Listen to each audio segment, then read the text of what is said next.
আমার তার কথা শুনে ঘৃণায় চোখ থেকে কয়েক ফোঁটা পানি পড়ল। রাকিব ভাই তাকে কিছু না বলে রুম থেকে রেগে নিচে চলে যায়। আমি ধপ করে খাটে বসে পড়লাম। বাসায় ফিরে কি জবাব দিব রাইমা আপুকে? কি করেই বা এই বিয়ে ভাঙবো? আমি আর কিছু না ভেবে দৌড়ে রাকিব ভাইয়ের মায়ের কাছে চলে গেলাম। তাকে বুঝালাম যে এই বিয়ে হলে রাকিব ভাই জ্যান্ত লাশ হয়ে যাবে। আর রাইমা আপুর ব্যাপারে সবটা বললাম। সব শুনে আন্টি যা বলল তাতে আমি ধমকে দাঁড়াই। অনুর বাবা মারা যাওয়ার পর ছোট থেকে অনু সেখানেই থাকতো। ওর পড়ালেখা করতে হোস্টেলে গেলেও লেখাপড়ার খরচ আমরা দিতাম। ছোটবেলায় অনু লক্ষ্মী পুতুলের মতো ছিল দেখে তখনই অনুর মাকে কথা দেয় তার মেয়েকে আমার ছেলের বউ করব।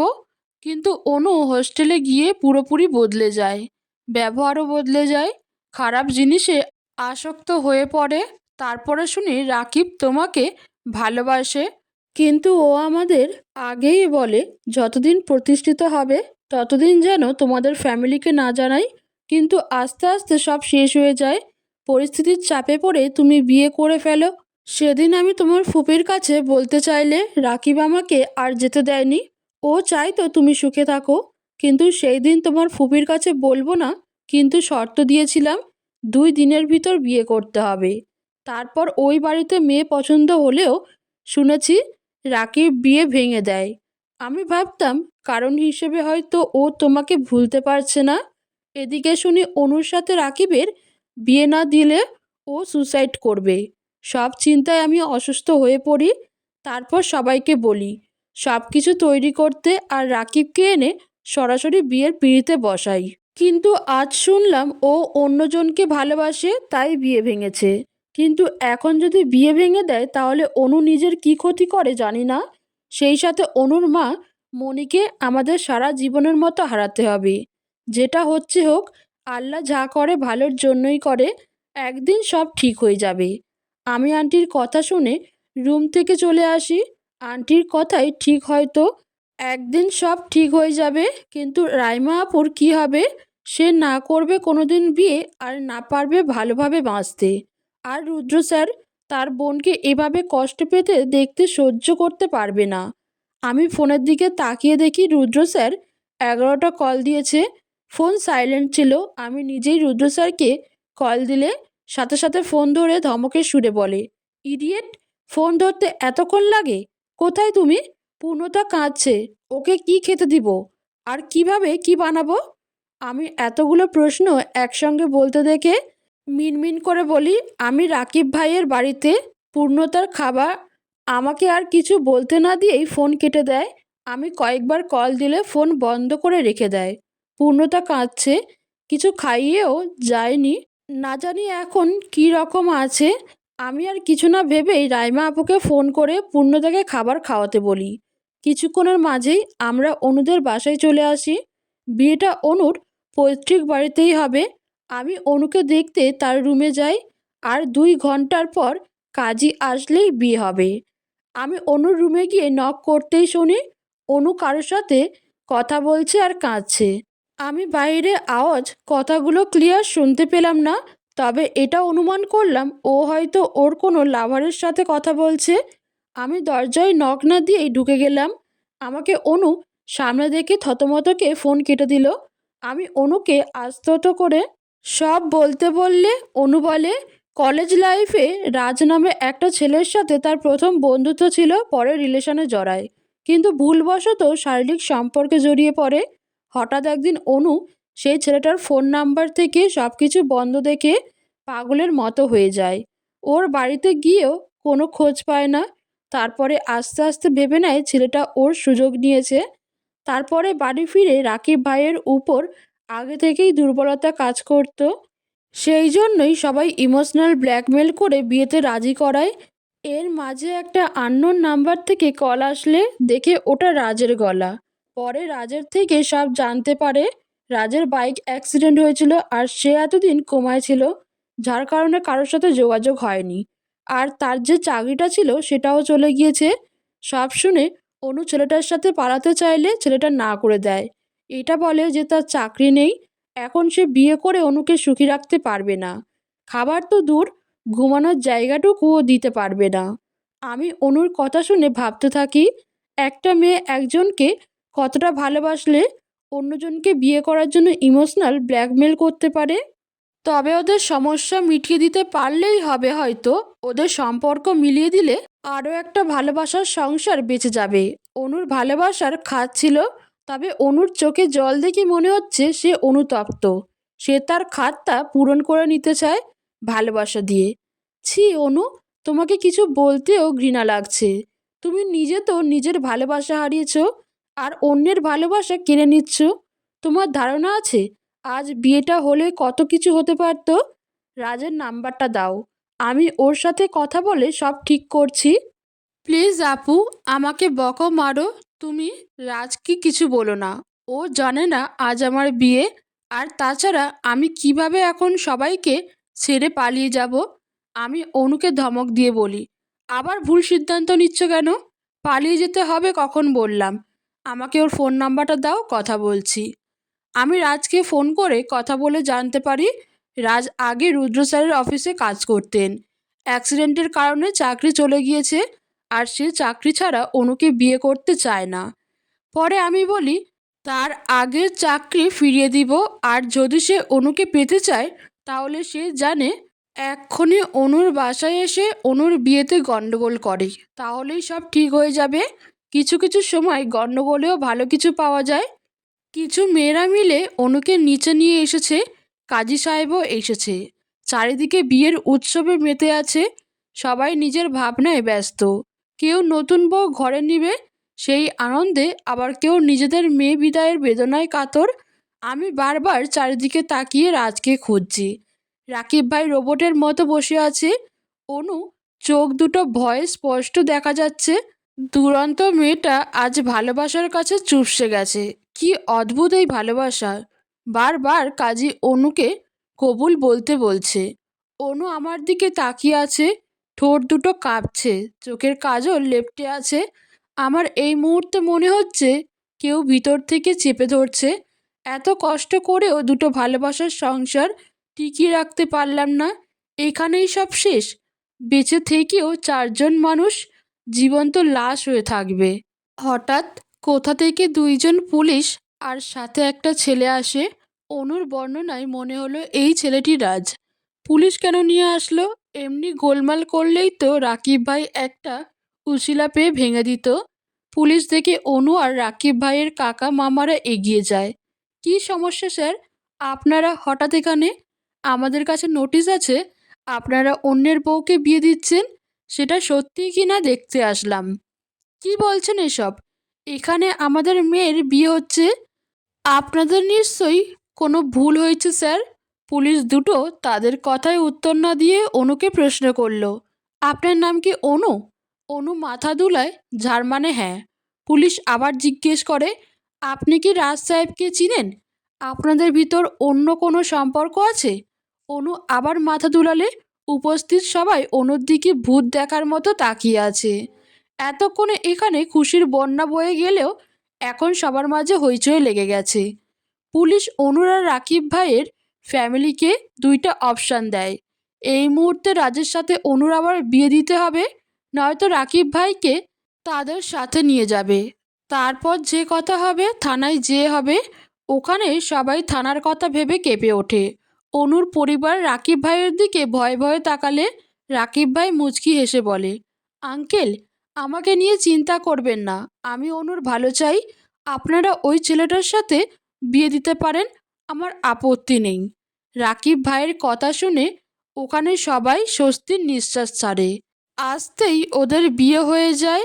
আমি অনুর কাছে গিয়ে জিজ্ঞেস করি, অনু, তোমাদের যে আগে বিয়ে হয়েছে, কই তুমি বললে না তো? মেঘ আপু, আমিও জানতাম না, এটা রাজ বানিয়ে বলেছে।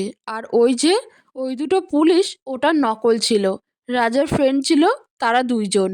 আমি অনুর কথা শুনে কিছু অবাক হয়ে তাকিয়ে থেকে খিলখিলিয়ে হেসে দেই। রাজ ছেলেটা বেশ বুদ্ধিমান, তাকে প্রথম দেখায় বুঝেছি। ওদের ওখানে সব কিছু ঠিক করে অনেক রাত হয়ে যায়। এদিকে আমার পূর্ণতাকে দেখার জন্য মন মানছে না। তাই রাকিব ভাইকে চলে যাওয়ার কথা বললে প্রথমে যেতে চায় না। আজ রাত এখানেই থাকতে চাই, যেতে 3 ঘন্টা সময় লাগবে। আর এত রাতে নিরাপদ নয় এসব রাস্তা, তবুও আমি জেদ ধরি যে নিয়ে না গেলে আমি একা যাব। তারপর রাকিব ভাইও রাজি হয়। রাকিব ভাইয়ের সাথে বিয়ে ভেঙে যাওয়ায় রাকিব ভাইয়ের পরিবারের লোকজন রেখে চলে গেছে, শুধু আমি আর ভাইয়া থেকে গেছি। আমরা ফিরে যাওয়ার সময় অনু আমাকে জড়িয়ে ধরে কিছুক্ষণ কাঁদলো, কৃতজ্ঞতার কান্না। আমরা বাসে করে ফিরবো। বাসে উঠেই ক্লান্ত হয়ে আমি সিটে গা এলিয়ে দেই। কয়েক মিনিট পর রাকিব ভাইয়ের দিকে তাকিয়ে দেখি রাকিব ভাই আমাকে কিছু বলতে চাচ্ছে। আমি সিটে আবার এলিয়ে দিয়ে চোখ বুজে জিজ্ঞেস করি, কিছু বলবেন রাকিব ভাই? আচ্ছা মেঘ, বিয়েটা তুমি ভেঙেছো? আমি সেভাবেই চুপচাপ উত্তর দেই, হুম। জানো, আমি জানতাম তুমি বিয়েটা আটকাবে। নিজের থেকে আমি তোমাকে বেশি বিশ্বাস করি মেঘ। জানো, আজ আমি কতটা খুশি তোমাকে বোঝাতে পারবো না। আমি রাকিব ভাইয়ের দিকে তাকিয়ে বললাম, রাইমা আপুকে ভালোবাসেন? জানি না। আমি আবার সিটে মাথা ঠেকিয়ে চোখ বুজে বললাম, প্রত্যেক মানুষের জীবনে অতীত থাকে, তাকে কখনো ভোলা যায় না। তাকে নিয়ে যত অনুভূতি থাকে সব জীবনের প্রথম অনুভূতি। আপনি যখন সেই অনুভূতির সম্মুখীন হবেন ততবার আপনার তার কথা মনে পড়বে। তাই বলে এই নয় দ্বিতীয়বার কারো প্রেমে পড়া যাবে না। প্রেমে মানুষ পড়ে বহুবার, তবে হৃদয়ের প্রেম একবারই হয়, যাকে সে হৃদয়ে ভিতর রেখে দেয়। তবে বেঁচে থাকা ভালো থাকার জন্য আমার আরও একজনকে বেছে নিতে হয়। দিন শেষে অতীত ভুলে সেই মানুষটাই খুশির জন্য আমাদের প্রাণপণ লড়তে হয়, কারণ আমরা সেই মানুষটাকেও ভালোবাসি। কিছুক্ষণ দুজনের মাঝে পিনপতন, নীরবতা। নীরবতা কাটিয়ে রাকিব ভাই কিছুক্ষণ পর বলে, কোথায় যাবে? আমি গভীর নিঃশ্বাস নিয়ে বললাম, পূর্ণতার কাছে। এত রাতে বাড়িতে ঢুকলে কে কি বলবে ভেবে আত্মা কেঁপে ওঠে। বাসার সামনে রাকিব ভাই এগিয়ে দিয়ে রিক্সা নিয়ে চলে যায় তাদের বাসায়। আমি আমাদের রুমের দিকে তাকিয়ে দেখি রুদ্র স্যার বারান্দা দিয়ে আমাদের দিকে তাকিয়ে আছে। আমাকে তাকাতে দেখেই রুমের ভিতর চলে যায়। আমি আস্তে আস্তে পা রেখে বাসার ভিতর ঢুকি। ভাবছিলাম শাশুড়ি মা আজও বাসায় ফেরেনি, কিন্তু বাসায় ফিরে দেখি তিনি বাড়িতে এসেছেন, সাথে তার বোন আছে। তারা দুজন হলরুমে বসে গল্প করছে। এত রাতে তাদের বসে থাকতে দেখি কিছুটা অবাক হই। আমি তাদের সামনে গিয়ে সালাম দিয়ে উপরের রুমের সিঁড়ি দিয়ে উঠে আসি। শাশুড়ি মা খুব কড়া শাসনে, তবে আজ এত রাতে বাসায় ফিরে কিছু বলছে না দেখে অবাক হয়ে রুমের দিকে পা বাড়াই। আমি দরজা ঠেলে রুমে ঢুকে দেখি স্যার বেডের এক কোনায় বসে আছে, আর পূর্ণতা রুমে নেই। তখন শাওয়ার রুম থেকে কেউ একজন কথা বলতে বলতে বের হয়েছে, দেখো তো রুদ্র, এই ড্রেসটা কেমন লাগছে। আমি তাকিয়ে দেখি রুষা ম্যাম বের হচ্ছে। তাকে আমি আরও আগে দুবার দেখেছি রুদ্র স্যারের অফিসে। সে সেখানে লেডি ম্যানেজার, কিন্তু এত রাতে স্যারের রুমে কেন জিজ্ঞেস করতে গিয়ে জিজ্ঞেস না করে বলি, পূর্ণতা কোথায়? স্যার আমাকে দেখিও না দেখার মতো করে তাকিয়ে থাকে। রুষা ম্যাম আমাকে দেখে বলে, ও মেঘ, তুমি এত রাতে কোথা থেকে আসলে? আমরা ভাবছিলাম তুমি আসবে না। আর পূর্ণতা রাইমার রুমে, তুমি সেখানে যাও। রুষা ম্যাম এক প্রকার জোর করেই আমাকে রুমের বাইরে বের করে দেয়। অনিচ্ছা সত্ত্বেও আমি রাইমা ম্যামের রুমে যাই। সেখানে যাওয়ার পরই রাইমা আপু আমাকে হাতে একটা অফ হোয়াইট কালারের উপর মুক্ত পাথরের লেহেঙ্গা ধরিয়ে দিয়ে পড়তে বলে। আজ নাকি সারপ্রাইজ আছে। আমি কিছু না বুঝলেও রাইমা আপুর কথা মতো লেহেঙ্গা পরে আসি। রাইমা আপু চুল বাঁধছে আর আজ সারাদিন কি হলো জিজ্ঞেস করছে। আমি আজ সারাদিন কি হলো বলতেই রাইমা আপুর চোখ থেকে কয়েক ফোঁটা পানি পড়ে। আমাকে গভীরভাবে জড়িয়ে ধরে কেঁদে দেয়। আমাকে রাইমা আপু নিজের হাতে সাজিয়ে দেয়। আয়নার সামনে দাঁড়িয়ে নিজের নিখুঁতভাবে দেখতে থাকি। রাইমা আপু আমার দুগালে হাত দিয়ে বলে, মাশাল্লাহ, আজ আমার ভাবিকে খুব সুন্দর দেখাচ্ছে, কেউ যেন নজর না দেয়। রুদ্র ভাইয়া আমাকে দেখে জ্ঞান না হারালেও আমি রাইমা আপুর কথা শুনে লজ্জায় চোখ নিচে নামিয়ে নিয়ে আসি। এভাবে সাজানোর কারণ জিজ্ঞেস করলে চোখ টিপে বলে সারপ্রাইজ আছে। কিছুক্ষণ পর রাইমা আপু আমার হাত ধরে উপরে ছাদে নিয়ে যায়।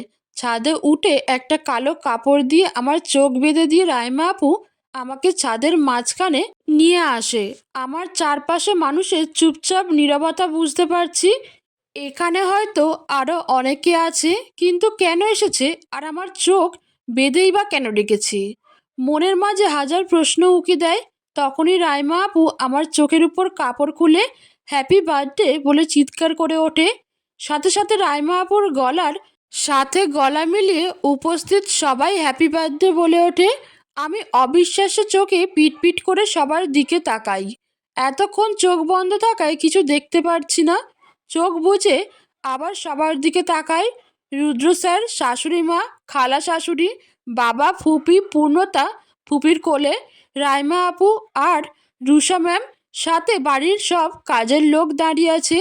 বাইরের কেউ নেই। ছাদের চারপাশ খুব সুন্দর করে ফুল আর রঙিন লাইট দিয়ে ডেকোরেশন করা। আমি সব কিছু মুগ্ধ চোখে তাকিয়ে থাকতে দেখি। আজ যে আমার জন্মদিন ভুলেই গেছি।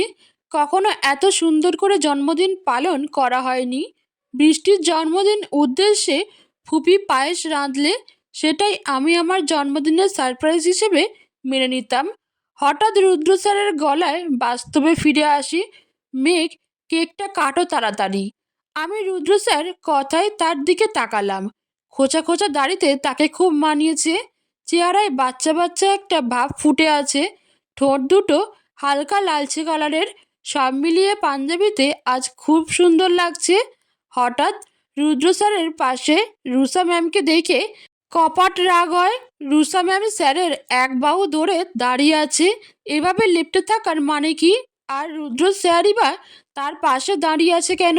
রুষা ম্যাম এতক্ষণ এসব অবাক চোখে তাকিয়ে দেখে ফিসফিস রুদ্র স্যারকে বলছে, রুদ্র, তুমি যে বললে সারপ্রাইজ আছে, মেঘের জন্মদিন, এটাই কি সেই সারপ্রাইজ? আর এই জন্য এতক্ষণ এতগুলো জামা চেঞ্জ করে পড়লাম? আমি কিনা ভাবলাম তুমি আমাকে সারপ্রাইজ দেবে, কিন্তু তুমি মেঘের জন্মদিনের জন্য এসব করেছো? রুদ্র স্যার মাথা নেড়ে মুচকি এসে বলল, হুম, ফ্রেন্ডের প্রিয় মানুষটির জন্য একটু আধটু সাজতে তো হয়ই। আর তোকে বললে তো আসতি না, আর সাজতি তো দূরের কথা। রুদ্র স্যারের কথায় রুষা আপু রেগে চিৎকার করে বলে, উফ, বারবার এই মেঘ মেঘ। এতটুকু বলতেই সবাই তার দিকে তাকায়। সবাই কেক নিয়ে আসতে বিজি ছিল, তাই রুষা আপুর ফিসফিসিয়ে কথা কেউ শুনেনি। হঠাৎ এইভাবে চিৎকার করে উঠলে সবাই হতবাক হয়ে তাকায়। রুষা আপু তার বোকামি বুঝতে পেরে মুখে জোর করে হাসি টেনে বলল, মেঘ, হ্যাপি বার্থডে টু ইউ। তাড়াতাড়ি কেক কাটো, আমার তো আর অপেক্ষা সহ্য হচ্ছে না। আমি রুষা আপুর ভিতরের অবস্থা বুঝতে পেরে পৈশাচিক আনন্দ হচ্ছে। ভিতরে ভিতরে হাসিতে দম আটকে আসছে। আমি ঠোঁট চেপে কোনো রকমে হাসি থামিয়ে কেক কাটি। একে একে সবাইকে খাইয়ে দেই। আমি খুশিতে রুদ্র স্যারকে সবার সামনে জড়িয়ে ধরি। আস্তে আস্তে আমাদের দুজনকে রেখে ছাদ থেকে সবাই নিচে চলে যায়। সবাই চলে যেতেই রুদ্র স্যার আমাকে কোলে উঠিয়ে ছাদের উপর ফুল দিয়ে সাজানো দোলনায় বসিয়ে আমার কোলে মাথা রেখে শুয়ে পড়ে। আমি চুপচাপ কিছু না বলে পা দিয়ে ছাদের উপর ধাক্কা দিয়ে আস্তে আস্তে দোল খাচ্ছি। হঠাৎ রুদ্র স্যারের দিকে চোখ পড়তে দেখি সে নেশা লাগানো চোখে আমার দিকে এক দৃষ্টিতে তাকিয়ে আছে। আমি তাকে আমার দিকে এইভাবে তাকিয়ে থাকতে দেখে লজ্জায় অন্য দিকে তাকাই। বুঝলে মেঘ, তোমাকে আজ অনেক বেশি হট লাগছে। আমি রুদ্র স্যারের কথা শুনে আরও বেশি লজ্জা পাই। স্যার যে লজ্জায় উপরে আরও লজ্জা দিতে ভালোই পারে, সে বিষয়ে আমার বিশেষ জ্ঞান অর্জন করা হয়ে গেছে। রুদ্র স্যার আমাকে লজ্জা পেতে দেখে শব্দ করে হেসে ওঠে। আমার কোল থেকে উঠে এক লাফে দাঁড়িয়ে যায়। আমার দিকে হাত বাড়িয়ে বলল, ওঠো ওঠো, এভাবে লজ্জা পেলে এখানেই রাত কাটিয়ে দিতে হবে। আর সেই সাথে আমার প্ল্যান ডুবে মারা যাবে। ঘরোয়াভাবে সব কিছু করলাম যাতে তাড়াতাড়ি সব কিছু শেষ হয় আর তোমাকে নিয়ে আজকের রাতটা নিজের মতো কাটাতে পারি। তাড়াতাড়ি ওঠো তো। আমি হাত ধরে উঠতে নিলে স্যার কিছু একটা ভেবে আমাকে কোলে তুলে বাসার বাইরে বাইকে উপর বসিয়ে দেয়। আস্তে আস্তে করে বাইক চলছে। চারপাশে মনোমুগ্ধকর পরিবেশ। রাস্তা দিয়ে মাঝে মাঝে দু একটা ট্রাক যাচ্ছে। তাছাড়া দিনের কোলাহল পরিবেশ। রাতের আকাশে সব মুগ্ধ হয়ে চারিদিকে মুগ্ধতায় ভরপুর। ছোটবেলা থেকে সবসময় আমার রাতের এমন পরিবেশ দেখতে ইচ্ছা হলেও বাবা কখনো বের হতে দেয়নি। রুদ্র স্যারের মাঝে বেশ কয়েকবার তাকে ধরে বসতে বললেও আমি লজ্জায় ধরি নাই। তাই এবার বেশ জোরে ব্রেক করায় আমি পড়ে যাওয়ার ভয়ে তাকে জড়িয়ে ধরলে স্যার মুচকি হেসে আমার বাইক চালাতে শুরু করে। বাইক এসে আমার চিরচেনা পছন্দের জায়গায় নদীর পাড়ে থামে। রাতের আকাশে নদীর সৌন্দর্য আরও ফুটে উঠেছে। মাঝে মাঝে নদীর বুক থেকে দমকা হাওয়া আসছে। আমি নদীর তীরে নেমে প্রকৃতি অনুভব করি। তখন রুদ্র স্যার গুটি গুটি পায়ে পিছনে এসে আমার চুলের খোপা খুলে দেয়। কোমর ছড়ানো চুলগুলো ধমকা হাওয়া এলোমেলো হয়ে দিচ্ছে। আমি এক দৃষ্টিতে রুদ্র স্যারের দিকে তাকিয়ে আছি। স্যার আমাকে আঙুলের ইশারায় নদীর দিকে তাকাতে বললে সেদিকে তাকিয়ে দেখি নদীর মাঝখানে শত শত ছোট ছোট ক্যান্ডেল জ্বলছে। নদীর ওই কূল থেকে কয়েকজন মানুষ ক্যান্ডেলগুলো ছাড়ছে। ক্যান্ডেলগুলোর মধ্যে হৃদয় আকৃতির ক্যান্ডেল ভাসছে। তার মাঝখানে আলো দিয়ে গোটা গোটা অক্ষরে ভালোবাসি লেখা। আমি খুশিতে স্যারের এইটা বাহু শক্ত করে জড়িয়ে ধরি। স্যার আমার এক হাত ধরে নদীর বুকে ভেসে থাকা ফুল দিয়ে সাজানো একটা নৌকায় নিয়ে বসায়। রুদ্র স্যার আর আমি পানিতে পা ডুবিয়ে বসে আছি। নৌকার মাঝি কোথায় নিয়ে যাচ্ছে আমার অজানা। পাশে থাকা এই মানুষটার সাথে আমি চোখ বুজে পৃথিবীর যে কোনো জায়গায় চোখ বুজে যেতে রাজি আছি। নৌকা এসে থামে একটা ছোট্ট দ্বীপে। দ্বীপে ছোট ছোট অনেকগুলো জেলেদের বাড়ি, যারা দুবেলা দুমুঠো খাওয়ার জন্য প্রাণপণ লড়াই করে যায়। এখানে এসে বুঝতে পারি রুদ্র স্যারকে এরা আগে থেকেই চেনে। আর আজ আমরা আসবো তারা আগে থেকেই জানতো। খোলা মাঠে ঘাসের উপর আমাদের জন্য যে যেভাবে পারছে সে সেভাবে আয়োজন করছে। কিছু কিছু ছোট ছোট ছেলে মেয়ে দূর থেকে দাঁড়িয়ে দাঁড়িয়ে আমাদের দেখছে। আমি ছোট ছোট ছেলে মেয়েদের কাছে ডেকে গল্পের আসর জুড়ে দেই। তখন রুদ্র স্যার দৌড়ে নৌকায় গিয়ে ছেলে মেয়েদের জন্য চকলেট নিয়ে আসে আর সবার মাঝে ভাগ করে দেয়। আমি অপরূপ চোখে রুদ্র স্যারের দিকে তাকিয়ে আছি। তখন বৃদ্ধ মহিলা আমার দিকে পায়েসের বাটি এগিয়ে দিয়ে দিতে বলল, আম্মাজান, আপনি মেঘামানা? আমি হ্যাঁ সূচক মাথা নাড়ি। আপনার কথা রুদ্র বাবার থেকে অনেক শুনেছি। আপনি খুব ভাগ্যবতী, রুদ্র বাবার মতো জীবনসঙ্গী পেয়েছেন। রুদ্র বাবা খুব ভালো মানুষ, আমাদের জন্য অনেক কিছু করেছেন। আমরা এখানে টিকে আছি খালি রুদ্র বাবার জন্য। আমাদের জন্য তো রুদ্র বাবা আল্লাহর তরফ থেকে পাঠানো ফেরেশতা।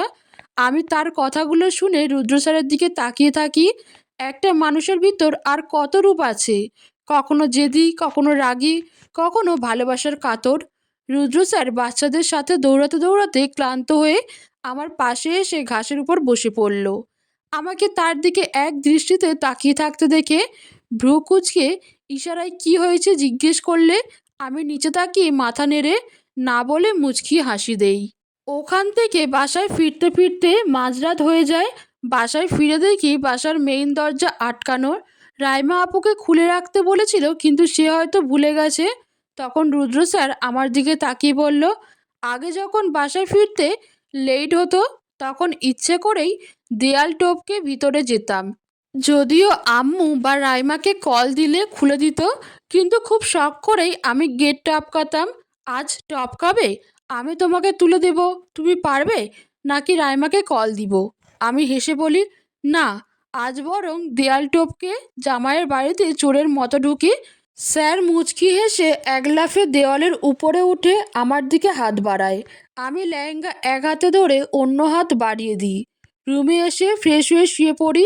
স্যার আমার পাশে এসে শুয়ে পড়লে আমি তাকে জড়িয়ে ধরে বলি, আমার জীবনের স্মরণীয় দিনগুলো ভিতর আজকের দিনটা দেওয়ার জন্য অনেক অনেক ধন্যবাদ।